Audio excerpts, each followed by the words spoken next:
Let's learn how to convert 5.5 liters to milliliters. First, let's understand what these units mean. A liter is a unit of volume that's about the size of a large water bottle.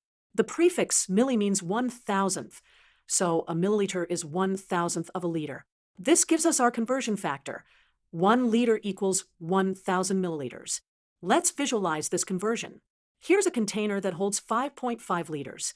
If we divide each liter into 1,000 milliliters, we can see that 5.5 liters would equal 5,500 milliliters. Let's solve this step by step. Step 1. Write down what we know. We have 5.5 liters, and we know that 1 liter equals 1,000 milliliters. Step 2.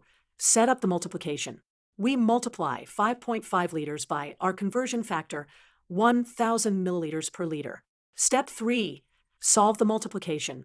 5.5 times 1,000 equals 5,500. Step 4. Write our final answer with the correct units. The liters cancel out, leaving us with 5,500 milliliters. And there we have it. 5.5 liters equals 5,500 milliliters. Remember, when converting from liters to milliliters, we multiply by 1,000, since there are 1,000 milliliters in 1 liter.